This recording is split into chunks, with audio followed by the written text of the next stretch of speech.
Hello दोस्तों, solution by PJ में आप सबका स्वागत है। कैसे हैं आप सब। आज मैं आप लोगों के लिए लेके आ गई हूँ हिस्ट्री के टॉप क्वेश्चन। तो चलिए देखते हैं हिस्ट्री का टॉप क्वेश्चन में क्या है और इसका सॉल्यूशन जानते हैं आसान भाषा में। और अगर अभी तक आपने हमारे चैनल को सब्सक्राइब नहीं किया तो सब्सक्राइब कर लीजिएगा और बेल आइकन पर भी क्लिक कर लीजिएगा।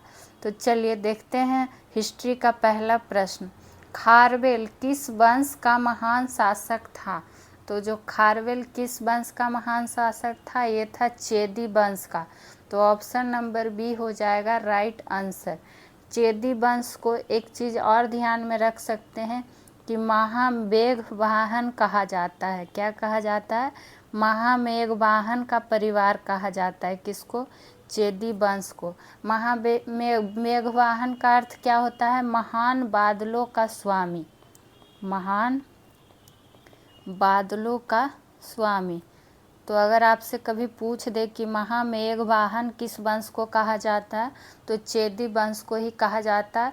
और खारवेल इसी वंश का क्या था? महान शासक था। ठीक। और क्या प्रश्न बन सकता है? और अगर पूछ दे कि खारवेल किस धर्म का अनुयायी था, पूछा भी जाता है कि खारवेल किस धर्म का अनुयायी था, तो जैन धर्म का। तो जैन धर्म का अनुयायी कौन था? तो खारवेल। मेरी अचानक से तबीयत ख़राब हो गई थी, इसी कारण से इधर आपकी क्लासेस नहीं हो पा रही थी। पर आप लोग का क्लास रेगुलर होगा। तो जो भी इस चैनल से जुड़े हैं वो वीडियो को देखिए और चैनल को सब्सक्राइब, शेयर, लाइक दबा के कीजिए। आप लोग सपोर्ट कीजिए। चलिए देखिए, अब चंदेल वंश ऑप्शन ए में है। तो अगर पूछ दे कि चंदेल वंश का संस्थापक कौन, किसी किसी का सिर्फ संस्थापक ही पूछ दिया जाता है। तो चंदेल वंश का संस्थापक कौन हो जाएगा? नन्नुक। कौन था? नन्नुक। और क्या परमार वंश का संस्थापक कौन? तो परमार वंश का अगर बात करेगा कि संस्थापक कौन, तो क्या हो जाएगा? उपेंद्र राज। क्या हो जाएगा? उपेंद्र राज। ठीक। और एक पॉइंट यहाँ पर आप लोग और ध्यान में रख सकते हैं खारवेल से। तो क्या कि पूछ दिया जाता है कि हाथी गुम्फा अभिलेख किससे संबंधित है, या खारवेल किस अभिलेख से संबंधित है। तो यहाँ पर एक पॉइंट नोट करके लिख सकते हैं कि खारवेल किससे, तो हाथी गुम्फा अभिलेख से क्या है? संबंधित है। तो इतना सारा पॉइंट ध्यान में आपको रखना होगा। चलिए अब बढ़ते हैं दूसरे प्रश्न की ओर। इनमें से किसे पागल बादशाह कहा जाता है। अब आ गया कि पागल बादशाह इनमें से किसे कहा जाता है। तो जो पागल बादशाह कहा जाता है इसे किसे, तो मोहम्मद बिन तुगलक को। तो ऑप्शन नंबर सी हो गया राइट आंसर। इसको एक चीज़ और कहा जाता है, रक्त पिपासु। कौन पिपासु? तो रक्त पिपासु का भी संज्ञा किसको प्रदान है, तो मोहम्मद बिन तुगलक को। दिल्ली सल्तनत में क्या था? तुगलक वंश का शासक था। कौन? तो मोहम्मद बिन तुगलक। और इससे पॉइंट जो एग्जाम में आते हैं यार बन सकते हैं। तो पूछ दिया जाता है कि दिल्ली से दौलताबाद, दिल्ली से देवगिरी को ही क्या दौलताबाद राजधानी में किसने बदला था। तो किसने बदला था? तो मोहम्मद बिन तुगलक ने ही बदला था दिल्ली से देवगिरी राजधानी। ये पॉइंट ध्यान में रख सकते हैं। और ध्यान रख सकते हैं कि कासा का सांकेतिक सिक्का किसने चलाया था, किस दिल्ली सल्तनत का सुल्तान ने। तो कासा का सांकेतिक सिक्का। कौन सिक्का? तो कासा का सांकेतिक सिक्का भी किसने चलाया था, तो मोहम्मद बिन तुगलक ने। मोहम्मद बिन तुगलक से और एक पॉइंट ध्यान रख सकते हैं कि दीवान ए कोही का स्थापना किया था। दीवान ए कोही। तो ये सब छोटा छोटा पॉइंट है, लेकिन ध्यान में रख सकते हैं चूँकि इससे संबंधित प्रश्न भी पूछे जा सकते हैं, तो इसीलिए। चलिए अब बढ़ते हैं तीसरे प्रश्न की ओर। और आपको इसके पहले जो भी मैराथन सेशन करवाया गया था TRE 3 के लिए, उसमें आप लोग जाके देखिएगा। मैराथन के सेशन से ही आपको 13-14 क्वेश्चन एकदम डायरेक्ट मिले हैं, जो कि आपको हम बार बार बोले हैं कि ऐसा क्वेश्चन आ सकता है, ये इम्पॉर्टेंट है। और जो भी सेशन हुआ है उससे एक क्वेश्चन मिला ही मिला है, वो भी डायरेक्ट। तो आप लोग को अगर भरोसा ना हो तो वीडियो जाके देख लीजिएगा। जनरल स्टडीज वाले पेपर में 13 से 14 क्वेश्चन एग्जैक्ट आए हैं, जो कि आपका प्रैक्टिस सेशन मैराथन सेशन से ही आया हुआ है। तो आप लोग प्लीज़ जितना हो सके सपोर्ट कीजिए। आप लोग को इस चैनल के माध्यम से इम्पॉर्टेंट प्रश्नों का ही कलेक्शन दिया जाता है। अब देखिए क्वेश्चन नंबर 3 आ गया, मिलान करने वाला। और मिलान करने में क्या है, मध्यकालीन कुछ पुस्तकें हैं, उसका लेखक का क्या करना है, हमको मिलान करना है। तो पहला नंबर में क्या है, प्रेम वाटिका। तो प्रेम वाटिका के लेखक कौन हो जाएंगे, रस खान। तो ऑप्शन बी हो जाएगा इसका। वहीं बात करें पातशाह नामा के कौन हो जाएंगे, तो पातशाह नामा के हो जाएंगे अब्दुल हमीद लाहौरी। और ये सब इम्पॉर्टेंट है, जो कि बार बार एग्जाम में रिपीट होते रहता है। वही बात करें पद्मावत किससे संबंधित है, तो मलिक मोहम्मद जायसी की रचना है पद्मावत। हुमायूं नामा की बात करें तो हुमायूं नामा गुलबदन बेगम। और तबकाते नासरी की बात करें तो मिन्हास उल सिराज। जो एग्ज़ाम में सबसे ज़्यादा बार पूछा गया है तबकाते नासरी, हुमायूं नामा। तो ये इसको ध्यान में ज़रूर रखिएगा। बाकी सबको तो रखिएगा ही, लेकिन ये दोनों बार बार रिपीट होते रहता है किसी न किसी एग्ज़ाम में, तो इसलिए इसको ज़्यादा ध्यान में रखिए। अब आइए क्वेश्चन नंबर 4, रानी लक्ष्मीबाई का मूल नाम क्या था। तो जो रानी लक्ष्मीबाई का मूल नाम था वो क्या था, मणिकर्णिका। तो ऑप्शन नंबर सी हो जाएगा राइट आंसर। वही रानी लक्ष्मीबाई का बचपन का क्या नाम था, बचपन का नाम था मनु। और छबीली भी इन्हीं का नाम था, किनका, तो रानी लक्ष्मीबाई का। तो 3 नाम हो गया, मनु, छबीली, मणिकर्णिका। लेकिन यहाँ हमसे मूल नाम पूछा गया है, इसलिए इसका आंसर क्या हो जाएगा, मणिकर्णिका। इनका जन्म स्थान पूछ ले कि जन्म स्थान कहाँ था, तो कहाँ हो जाएगा, वाराणसी में। कहाँ, तो वाराणसी में इनका जन्म हुआ था। और इनका समाधि कहाँ है, रानी लक्ष्मीबाई जी का समाधि कहाँ है, तो ग्वालियर। ठीक। और इनके बारे में एक कथन काफ़ी बार एग्जाम में पूछा जाता है कि किस अंग्रेज ने कहा था कि 1857 के विद्रोहियों में, किसमें, 1857 के विद्रोहियों में एकमात्र मर्द थी कौन, एकमात्र मर्द थी। ये कथन किन के बारे में कहा गया है, तो रानी लक्ष्मीबाई के बारे में। और लेकिन ये कथन कहा किसने है, ये पूछा जाता है। तो ये कथन किसने कहा था, कथन कहा था किसने, तो अंग्रेज जनरल ह्यूरोज ने। किसने, अंग्रेज जनरल ह्यूरोज ने ये कथन कहा था कि 1857 के विद्रोहियों में एकमात्र मर्द थी कौन, रानी लक्ष्मीबाई। अब आइए क्वेश्चन नंबर 5 पे, आनंद बाजार पत्रिका के लेखक। तो ये क्वेश्चन भी देखिए TRE 3 में ये क्वेश्चन एग्जैक्ट पूछा हुआ है और आपको हम बहुत बार बता भी चुके हैं। तो अब और भी जानते हैं कि यहाँ पर क्या क्या प्रश्न बन सकता है।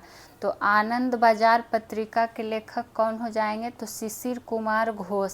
तो ऑप्शन नंबर ए हो जाएगा राइट आंसर। वही बात करें लाला हरदयाल किस, तो ये तो पता होगा कि गदर पार्टी के संस्थापक कौन, तो लाला हरदयाल। उसी तरह से गदर पत्रिका है जिसके भी लेखक कौन है, तो लाला हरदयाल। तो ये तो याद रहेगा कि गदर पार्टी और गदर पत्रिका से संबंधित कौन है, तो लाला हरदयाल। वही बात करें वीरेंद्र कुमार घोष का, तो ये किस पत्रिका से, जो कि बार बार पूछा जाता है, तो युगांतर से। किससे, युगांतर पत्रिका के लेखक कौन है, वीरेंद्र कुमार घोष।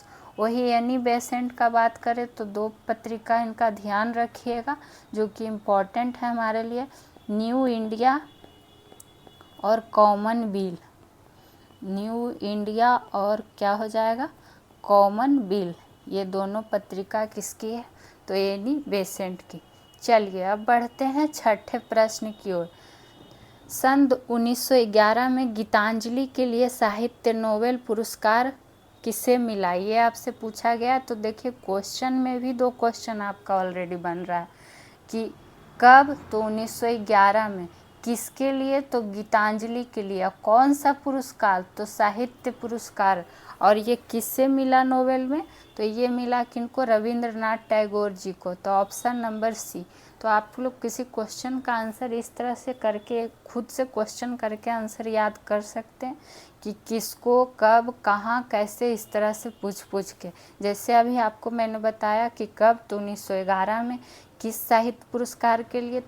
तो गीतांजलि के लिए क्या मिला? तो नोबेल पुरस्कार मिला। किनको? तो रविंद्रनाथ टैगोर जी को। ठीक। और अब क्या प्रश्न बन सकते हैं? तो जो हमारा भारत का राष्ट्रगान है, को क्या है हमारा भारत का राष्ट्रगान? ये तो सबको पता होगा। तो जन गण मन है हमारा राष्ट्रगान। और इसके रचयिता कौन हो जाएंगे? यानी कि भारत का राष्ट्रगान का रचयिता की बात करें तब कौन हो जाएंगे? तो यही हो जाएंगे रविंद्रनाथ टैगोर, जिसको शॉर्ट में लिख दिए हैं RN टैगोर जी, यही हो जाएंगे। वही अगर पूछे कि बांग्लादेश का राष्ट्रगान, चूँकि इनसे ही संबंधित है इसलिए बताया जा रहा है। तो बांग्लादेश का राष्ट्रगान क्या? अमार सोनार बांग्ला, अमार सोनार बांग्ला। और उसके रचयिता भी कौन हो जाएंगे? तो इसके रचयिता भी कौन हो जाएंगे? तो रविंद्रनाथ टैगोर जी। अगर आपसे पूछ दे कि विश्व भारती के संस्थापक कौन है या स्थापना किसने किया था? किसके? तो विश्व भारती की स्थापना किसने किया? तो रविंद्रनाथ टैगोर जी ने। शांति निकेतन का स्थापना किसने किया? शांति निकेतन का स्थापना किसने किया? तब भी क्या हो जाएगा? रविंद्रनाथ टैगोर जी। और बंगाल विभाजन दिवस को रक्षाबंधन के रूप में मनाने का सुझाव किसने दिया था? तो ये चीज़ भी ध्यान रखिएगा कि रविंद्रनाथ टैगोर जी ही ने दिया था। तो ये सब पॉइंट रविंद्रनाथ टैगोर जी से बनते थे, जो कि आपको बताया गया। अब आइए क्वेश्चन नंबर 7। प्राचीन भारतीय इतिहास के अध्ययन के कितने स्रोत हैं? चूँकि ये हिस्ट्री का सेशन है और हिस्ट्री का आपको इम्पॉर्टेंट प्रश्नों का कलेक्शन लाया गया, तो आपको सारा हिस्ट्री मिक्स मिलेगा, एंशिएंट, मेडिएवल, मॉडर्न। तो आप लोग इसके लिए टेंशन मत लीजिएगा, और वो भी टॉप प्रश्नों का ही कलेक्शन रहेगा। तो प्राचीन भारतीय इतिहास के अध्ययन के कितने स्रोत हैं? तो वो 3 स्रोत हैं। तो ऑप्शन नंबर बी हो जाएगा राइट आंसर। 3 स्रोत में क्या क्या आ जाएंगे? एक पुरातात्विक स्रोत, हो सकता है आपसे पूछ दे कि इनमें से कौन स्रोत नहीं है, तो पहले पता होना चाहिए कि कौन से हैं। तो पुरातात्विक स्रोत, साहित्यिक स्रोत, और क्या? एक हो जाता है विदेशियों के वृत्तांत का स्रोत, विदेशियों के वृत्तांत का स्रोत। यही तीनों स्रोत क्या हैं? प्राचीन भारतीय इतिहास के अध्ययन के स्रोत हैं। और इसमें जो मुख्य स्रोत है, अगर पूछ दे कि सबसे मुख्य स्रोत कौन है प्राचीन भारतीय इतिहास का सबसे मुख्य स्रोत, तो सबसे मुख्य स्रोत कौन सा हो जाएगा? पुरातात्विक स्रोत। सबसे मुख्य स्रोत तो कौन सा हो जाएगा? पुरातात्विक स्रोत। और पुरातात्विक स्रोत का सबसे प्रामाणिक स्रोत कहाँ मिलता है? तो हम लोग को अभिलेख में देखने को मिलता है। और भारत में सबसे प्राचीन अभिलेख अगर आपसे पूछ दे तो क्या हो जाएगा? बोगाजोकोई। वो सब इतना आपके लिए नहीं है, जो जितना रहेगा जहाँ पे बताना वहाँ पे आपको बता रहे हैं। चलिए अब आइए क्वेश्चन नंबर 8 पे। मोहनजोदड़ो की खोजकर्ता कौन है? यहाँ आपसे मोहनजोदड़ो के बारे में पूछा गया, जिसका खोजकर्ता कौन है? तो मोहनजोदड़ो का खोजकर्ता कौन? तो राखलदास बनर्जी। और ये कब हुआ था इसका खोज मोहनजोदड़ो का? तो 1922 में हुआ था। तो आपसे, और ये आपका है किस नदी पर, ये भी पूछ सकता है। तो सिंधु नदी पर मोहनजोदड़ो स्थल क्या है? स्थित है। और ये पड़ता, इसका स्थिति अगर पूछ लेगा तो कहाँ? तो पाकिस्तान के सिंध प्रांत में। पाकिस्तान के सिंध प्रांत में कहाँ पड़ता है? तो लरकाना जिला में। कौन? तो मोहनजोदड़ो लरकाना जिला में। ये पॉइंट यहाँ पर ध्यान में रख सकते हैं। उसी तरह दयाराम साहनी किसके खोजकर्ता थे, जो कि इम्पॉर्टेंट है। तो ये किसके, तो हड़प्पा सभ्यता, किसके, तो हड़प्पा के खोजकर्ता थे। और उसकी खोज कब हुई थी, तो 1921 में। और ये किस नदी पर, तो रावी नदी पर। चूँकि ये सब प्रश्न पूछे जाते हैं बार बार, तो इसे को मिस नहीं करना है। और ये आपका कहाँ पड़ता है, तो ये भी पाक का कौन सा जिला में पड़ता है, मोंटगोमरी जिला में, मोंटगोमरी जिला में पड़ता है हड़प्पा स्थल।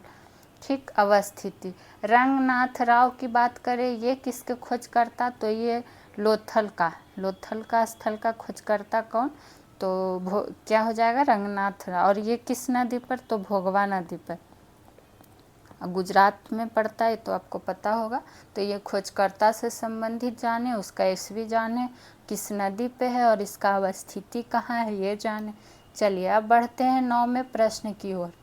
आर्यों का मूल निवास उत्तरी ध्रुव को किसने बताया है, यानी कि आर्यों का मूल, आर्य से संबंधित प्रश्न आ गया।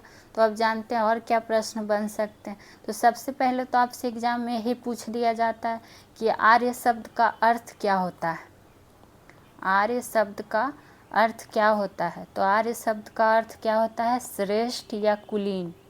श्रेष्ठ या कुलीन क्या होता है, आर्य शब्द का अर्थ होता है श्रेष्ठ या कुलीन। वहीं अगर पूछे कि आर्यों का मूल निवास क्या है, आर्यों का मूल निवास, तो आर्यों का मूल निवास क्या हो जाता है, मध्य एशिया, मध्य एशिया। और ये आर्यों का मूल निवास मध्य एशिया को किसने बताया था, ये भी पूछ लिया जाता। तो ये किसने बताया था, तो मैक्स मूलर ने। किसने, तो मैक्स मूलर ने। तो ये भी ध्यान रखिएगा कि आर्यों का मूल निवास मध्य एशिया किसने बताया, तो मैक्स मूलर ने। और यहाँ से प्रश्न पूछा गया है कि आर्यों का मूल निवास उत्तरी ध्रुव को किसने बताया है, तो उत्तरी ध्रुव को जो बताया था वो किसने, तो बाल गंगाधर तिलक जी ने। तो ऑप्शन नंबर बी हो जाएगा राइट आंसर। वहीं दयानंद सरस्वती ने क्या कहा था, तो इन्होंने आर्यों का मूल निवास, इसी तरह से लिख लीजिए कि दयानंद सरस्वती ने क्या कहा था, आर्यों का मूल निवास किसे बताया था, तो तिब्बत को। सबका अपना अपना ओपिनियन था, तिब्बत को बताया था। ठीक, तो यह पॉइंट यहाँ पर ध्यान में रख सकते हैं। अगर पूछ दे कि आर्य का मुख्य व्यवसाय क्या था, आर्यों का मुख्य व्यवसाय, आर्यों का मुख्य व्यवसाय तो क्या था, कृषि और पशुपालन ही क्या था, इनका मुख्य व्यवसाय था। आप लोग भी साथ ही साथ नोट डाउन करते चलिएगा ताकि आपके पास भी नोट्स तैयार होता जाए हर सब्जेक्ट का। अब आइए क्वेश्चन नंबर 10।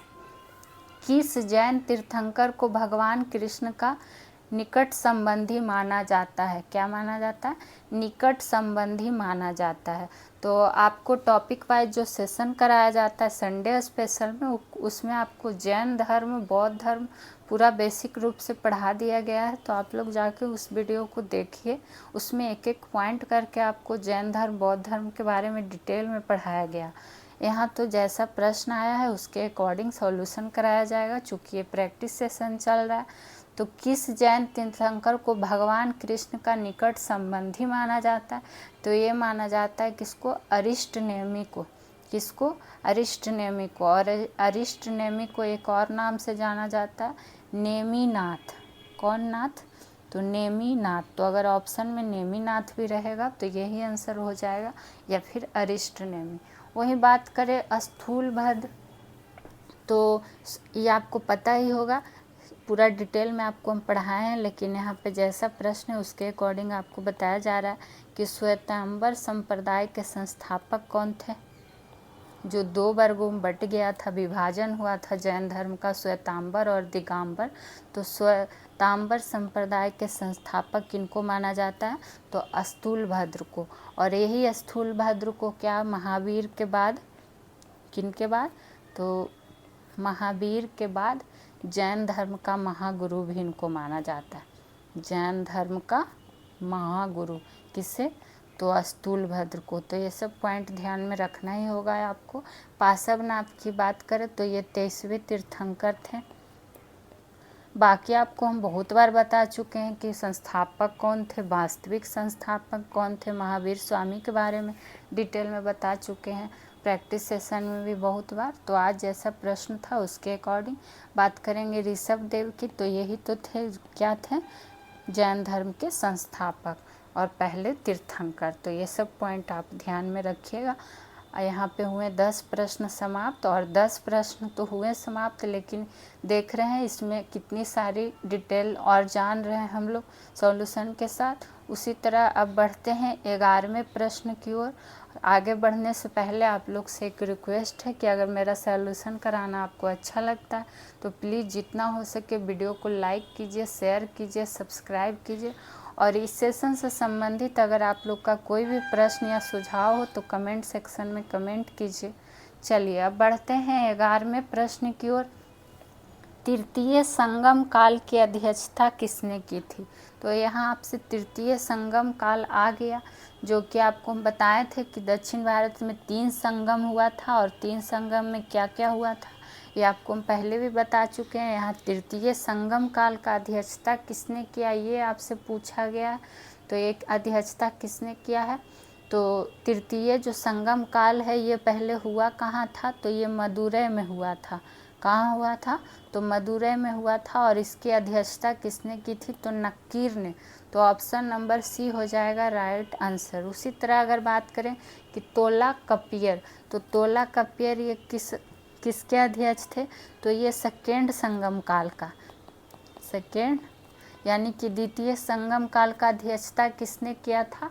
तो तोलाकपियर ने। और ये कहाँ हुआ था ये पूछेगा कि इसका काल का कहाँ हुआ था? तो कपाटपुरम में। कहाँ? तो कपाटपुरम में। तीसरा कहाँ हुआ? मदुरै में। दूसरा हुआ कपाटपुरम में। तो जानते पहला कहाँ हुआ था? तो जो पहला हुआ था वो कहाँ हुआ था? मदुरै में ही हुआ था पहला, और तीसरा हुआ था मदुरै में, और दूसरा संगम काल हुआ था दक्षिण भारत का कहाँ? कपाटपुरम में।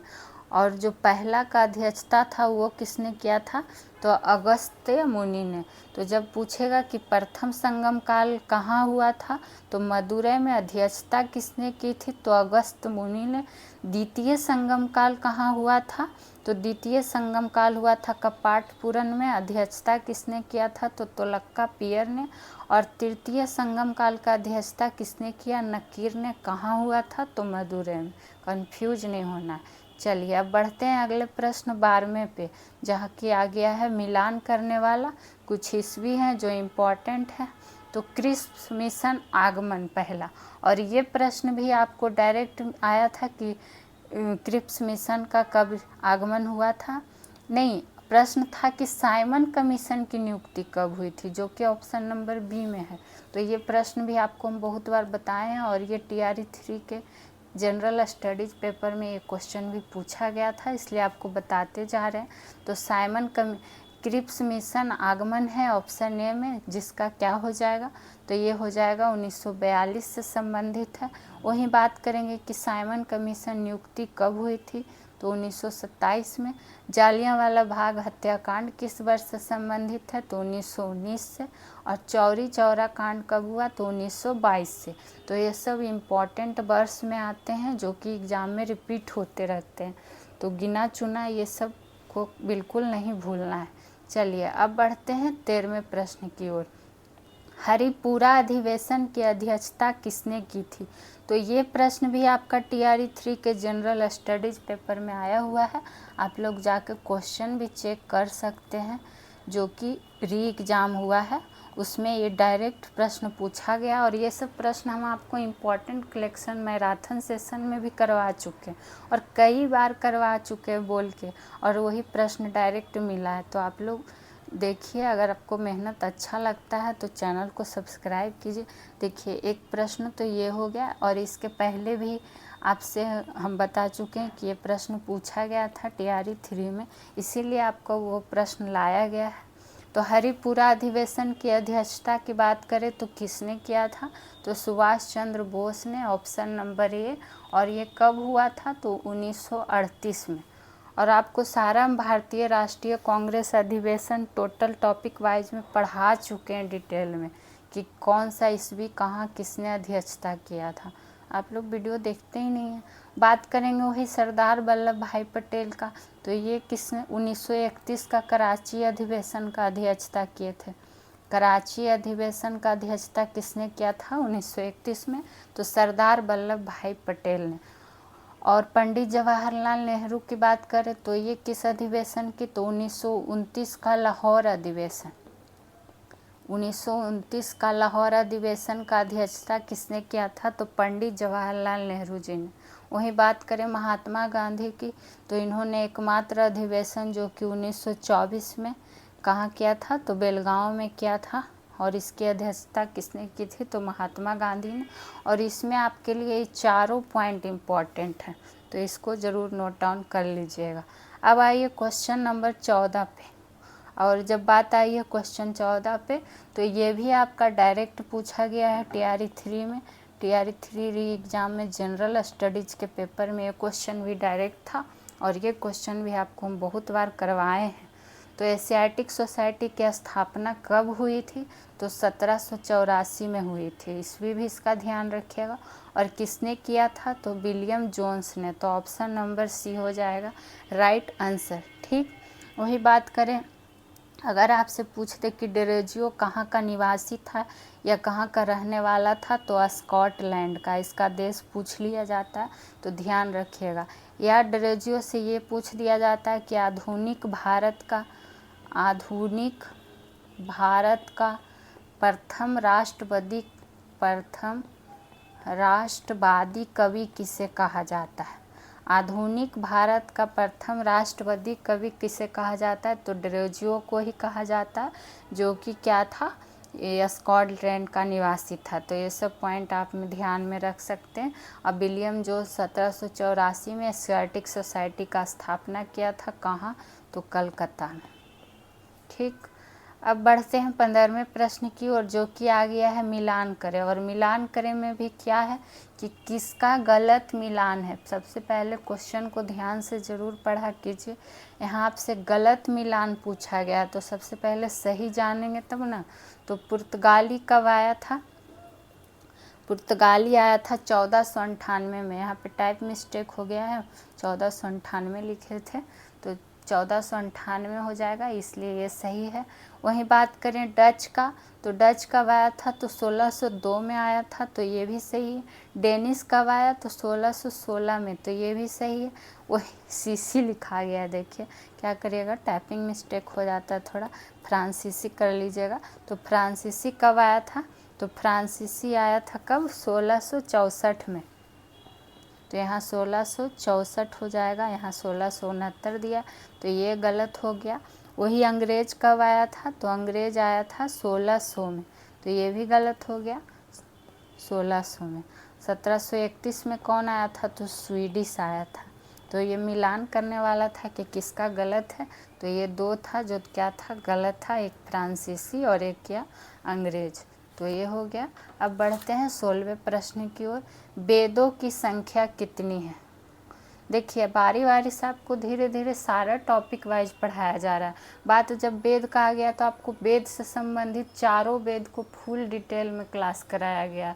तो आप लोग संडे स्पेशल टॉपिक वाइज वाला सेशन देखा कीजिए, वहाँ आपको बेसिक रूप से पढ़ाया जाता है। यहाँ तो आपको प्रैक्टिस रहता है, क्वेश्चन आंसर ऑप्शन के साथ संबंधित जो भी प्रश्न, लेकिन वहाँ आपको फुल डिटेल में कराया जाता है। तो वो वीडियो भी आप लोग को देखना ज़रूरी है। तो बात करेंगे वेदों का संख्या का, तो बहुत बार बता चुके हैं वेद कितने होते हैं, कौन से वेद क्या। आज यहाँ बात आया है संख्या का, तो सीधा सीधे जानते हैं वेदों की संख्या कितनी, तो 4। वही वेदांगों की संख्या कितनी, तो 6। वेदांग के बारे में भी आप लोग को बहुत बार बता चुके हैं कि कौन कौन सा 6 वेदांग और उसका क्या अर्थ होता है। वही 18 किसका संख्या है, तो पुराण की संख्या, पुराणों की संख्या कितनी, 18। और 108 किसकी संख्या, तो उपनिषदों की संख्या, उपनिषदों की संख्या। चलिए अब बढ़ते हैं 17वें प्रश्न पे। सूरसेन महाजनपद की राजधानी, अब आ गया महाजनपद का राजधानी आपसे पूछ गया। तो आप लोग को पता है कि 16 महाजनपद का उल्लेख कहाँ है आपको मिलेगा, 16 महाजनपद का उल्लेख बौद्ध धर्म का अंगुत्तर निकाय में। ये प्रश्न भी पूछ दिया जाता है, तो इसको भी ध्यान में रख लीजिएगा कि अंगुत्तर निकाय में बौद्ध धर्म, तो 16 महाजनपद का उल्लेख वही मिलता है। और यहाँ आपसे किसका राजधानी पूछ लिया गया, किस महाजनपद का, तो सूरसेन महाजनपद का राजधानी पूछ लिया गया है। तो सूरसेन महाजनपद का राजधानी क्या हो जाएगा, तो मथुरा। तो ऑप्शन नंबर डी हो जाएगा राइट आंसर। वही उज्जैन का कौन हो जाएगा, तो अवंती। तब तक्षशिला का क्या हो जाएगा, तो तक्षशिला का हो जाएगा गांधार। ठीक, गांधार की राजधानी क्या हो जाएगी, तक्षशिला। जिस तरह से सूरसेन महाजनपद की राजधानी क्या हो गई, मथुरा। ठीक, उसी तरह आपसे पूछे कि उज्जैन किसकी राजधानी है, तो अवंती की। तक्षशिला किसकी है, तो गांधार की। और कौशाम्बी किसकी है, तो वत्स। अच्छा, एक आपको शॉर्ट्स के रूप में 16 महाजनपद का राजधानी बता देंगे। ठीक, अब आइए क्वेश्चन नंबर 18 पे। ईसाई धर्म का प्रमुख ग्रंथ क्या है। आगे आपका ईसाई धर्म से संबंधित प्रश्न, तो जानते हैं क्या क्या जान सकते हैं। तो ईसाई धर्म का जब बात आया है तो आप लोग को पता होगा कि ईसाई धर्म का संस्थापक कौन थे। ईसाई धर्म का संस्थापक कौन थे, तो ईसा मसीह। कौन मसीह, ईसा मसीह। और ईसा मसीह के जन्म दिवस को किस रूप में हम लोग मनाते हैं, जन्म दिवस को किस रूप में, मेनली क्रिश्चियन जो लोग हैं वो किस दिवस के रूप में मनाते हैं, तो क्रिसमस दिवस के रूप में। किस दिवस के रूप में, क्रिसमस दिवस। इनके जन्मदिन को ही मनाया जाता है क्रिसमस दिवस के रूप में। कब, तो 25 दिसंबर को। ये सब पॉइंट ध्यान में रख सकते हैं। बात करेगा प्रमुख ग्रंथ, तो क्या हो जाएगा, बाइबल। तो ऑप्शन नंबर सी। और बैथलहेम क्या था, तो इनका जन्म स्थान था। जन्म स्थान किनका, तो ईसा मसीह का जन्म स्थान क्या हो जाएगा, बैथलहेम। बैथलहेम कहाँ पड़ता है, तो इजराइल में। ये चीज़ ध्यान में रख सकते हैं। वहीं बात करें कि ईसाई धर्म का अगर आपसे पूछ ले कि पवित्र चिन्ह क्या हो जाएगा, ईसाई धर्म का पवित्र, सबसे पवित्र चिन्ह तो क्रॉस हो जाएगा। देखते होंगे आप लोग पवित्र चिन्ह क्रॉस का, आप लोग देखते होंगे। उन लोग जो गले में भी पहने हुए रहते हैं क्रिश्चियन लोग, तो उसमें पवित्र चिन्ह वही क्रॉस का बना हुआ होता है। ठीक, अब बढ़ते हैं 19वें प्रश्न की ओर। प्रथम बौद्ध संगीति किसके शासन काल में हुई थी। तो अब आ गया बौद्ध संगीति किसके शासन काल में, तो बौद्ध धर्म भी आपको पूरा डिटेल में पढ़ाया गया है। अब यहाँ देखिए प्रथम बौद्ध संगीति किसके शासन काल में हुई थी। पहले जानते प्रथम बौद्ध संगीति हुई कहाँ थी, तो ये कहाँ हुई थी, तो राजगीर में। और इस किसके शासन काल में, तो आजाद शत्रु के शासन काल में। और वही प्रथम बौद्ध संगीति के अध्यक्ष कौन थे, तो अध्यक्ष थे महाकश्यप। कौन, तो महाकश्यप। तो अध्यक्ष और शासन काल का दोनों ध्यान में रखते जाइएगा। और इसका स्थान भी वही। कालाशोक की बात करें तो द्वितीय बौद्ध संगीति किसके शासन काल में हुई थी, तो कालाशोक में। और कहाँ हुई थी, तो वैशाली में। और इसके अध्यक्ष कौन थे, द्वितीय वाले के, तो द्वितीय वाले के थे सवाकामी। कौन, तो सवाकामी। वहीं बात करेंगे तीसरा बौद्ध संगीति किसका शासन काल में हुआ था, तो अशोक का। तो ये हो जाएगा क्या, तृतीय।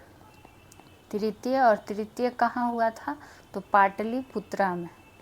पाटलिपुत्र में हुआ था। और इसके अध्यक्ष कौन थे, तो मोगलीपुत्र 30। मोगलीपुत्र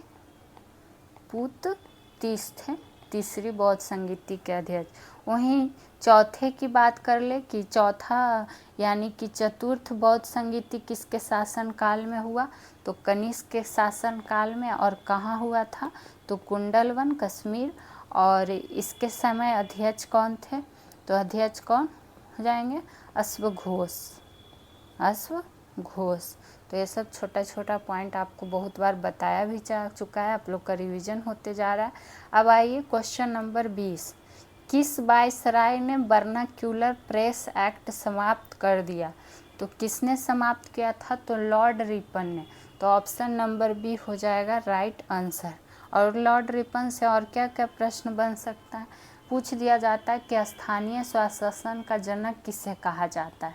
स्थानीय स्वशासन का जनक किसे कहा जाता है? हाँ, और आपको इस क्वेश्चन का PDF भी आपको टेलीग्राम ग्रुप पे प्रोवाइड किया जाता है, तो टेलीग्राम चैनल से भी आप लोग जुड़ जाइए।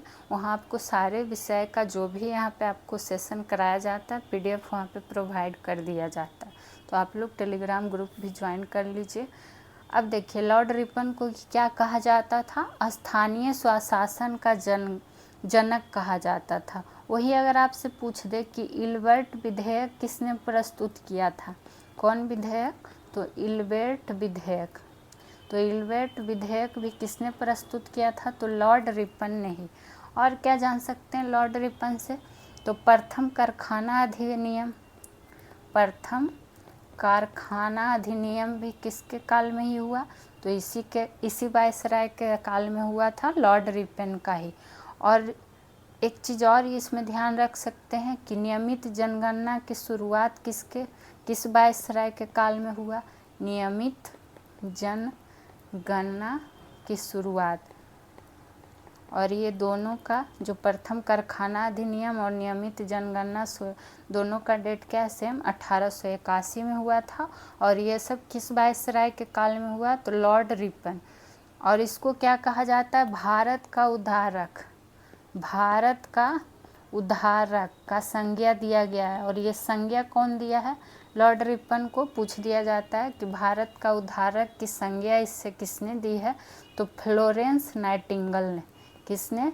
तो फ्लोरेंस नाइटिंगेल थे। तो जो भी पॉइंट इससे इम्पॉर्टेंट बनता था लॉर्ड रिपन से।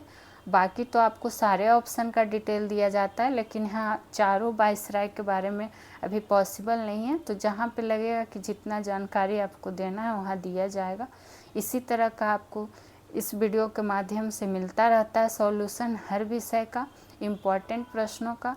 तो आप लोग जितना हो सके चैनल को शेयर कीजिए और वीडियो को लाइक कीजिए, सब्सक्राइब कीजिए। फिर मिलेंगे किसी और विषय के साथ। तब तक के लिए खुश रहिए, मस्त रहिए। Thank you.